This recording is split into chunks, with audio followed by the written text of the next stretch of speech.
It is currently being argued that Nigeria's human capital strategy is trapped in a cycle of credential inflation, where the value of certificates is rising while real productivity remains stagnant. Now, using Belgium as a lens, it's been suggested that national wealth today depends more on workforce adaptability and practical competence rather than on the share of number of degrees issued.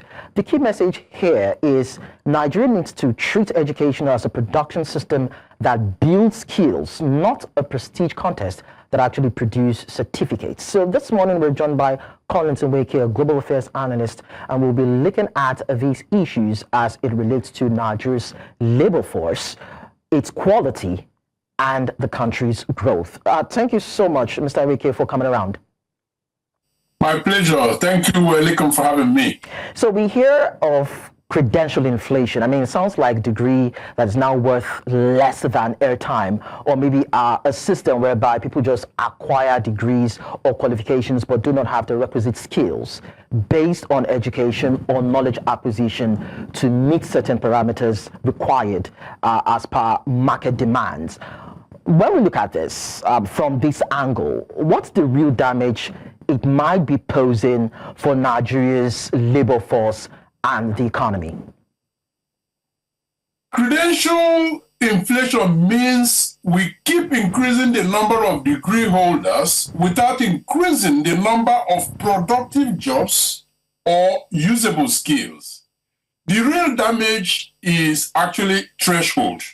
First, it distorts the labor market. Employers no longer trust certificates as signals of competence, so recruitment becomes inefficient and very, very expensive. You see graduates, cycling endlessly between internships, NYSC, short courses, and unemployment. Second, it creates massive underemployment. A country invests scarce public and household resources to produce graduates who end up doing jobs that do not require a degree in the first place, while critical technical roles go unfilled.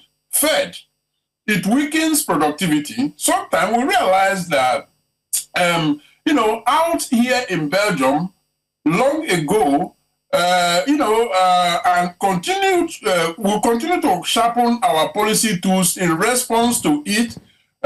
So is that economies grow not because people have certificates, but because people can solve problems, operate systems, and create value. When education is misaligned with these needs, growth actually suffers because growth then stalls. So credential inflation doesn't just, cheapen degrees. It quietly taxes the entire economy through lost output, wasted talent, and, indeed, social frustration. Okay, so you mentioned Belgium, which of course is a case study here, and they seem to be doing something right, even as we've seen in other advanced climes when it comes to merging educational standards with what the market requires. Now, what would you say is the actual secret sauce now for this human capital model that you think Nigeria can actually borrow from? Well, to use your phrase, the secret sauce. The Belgian secret sauce, and I love that, is not money, it is structure and alignment. Those are the two ingredients in that particular sauce. Belgium treats education as part of an economic production system. From secondary school, young people are streamed into academic, technical, or vocational tracks, all socially respected. Second, there is deep employer involvement. Companies help design curricula, offer apprenticeship, and co-own training outcomes. Third, learning is modular and stackable. You can move between vocational and academic paths across your life. So, it's not like you are in one field, in one line, and you get stuck there. Nigeria can borrow three ideas from what is happening out here in Belgium. One is, strong apprenticeship pathways. Two is formal employer participation in curriculum design. That's, from the roots. And then third is equal dignity for skills and degrees, because at the moment, degrees are priced higher than skills. That has got to change. It's not about copying Belgium, it's adapting the principle. And the principle here is train for usefulness, not for prestige.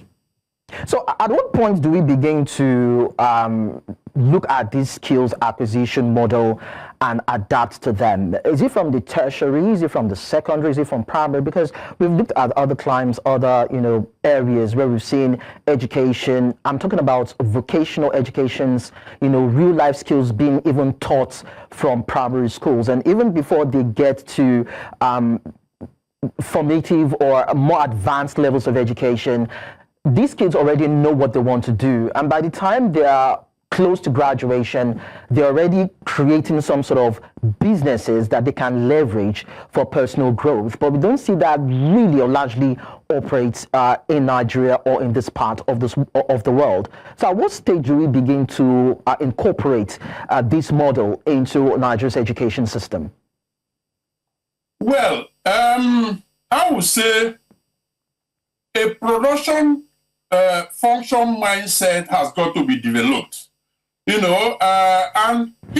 core question that it asks is, what capacities or capabilities must this graduate possess to create value on day one? In many Nigerian institutions, that question is never asked. The result, graduates who pass exams but cannot operate machines, analyze data, write usable code, manage projects, or solve practical, problems. So it's not that Nigerian students lack intelligence. Far from it. The system is simply not designed around outcomes. Now, coming to when it should start, it starts from day one, even from kindergarten, through observation, through evaluation, and all of that. Where a child is watched, even from home, because the parents understand the child very well, and then through, parents, teachers, platforms where they, meet, these days they do it online and all of that. Conversations are around the individual child, and so they evolve, and as they evolve, their, needs actually evolve. You begin to see the talents that they are showing, and then all of those are adapted and actually aligned to the child. So yes, it's actually from the get-go. So who should be setting the agenda for this? Should the private sector be the one to set the real world, so to speak, or curriculum for Nigeria's education system? Or would you put it at the doorstep of governments? Because we understand that the market's largely driven by the private sector in terms of the capacity and contributions. All right. So who should be sitting at the top of this to make sure that skills actually match market demands? Well, Lincoln, I must say that it must, as a matter of necessity, be a partnership. Government sets the standards, equity, goals, and long-term national priorities. That is the exclusive reserve of government. Private sector comes in and defines current and future skills needs. Neither can do it alone. So again, it circles back to what? Partnership. Belgium institutionalizes this collaboration. Nigeria, I believe, must do exactly the same. All right. So, well, we actually understand that even as we put the Belgium case into study, it doesn't mean that we are going to jettison education, so to speak, but then to align it with knowledge and, of course, the right to have the kind of set skills that can drive productivity in Nigeria's economic space. Thank you so much, Nweke, Global Affairs Analyst, for sharing your thoughts with us on the show. Of course, before we go, let's just give you 1 or 2 seconds about tax talks. And of course, we're going to do that probably some other time because we're actually pressed for time right now. So when we go on, of course, we end the show today.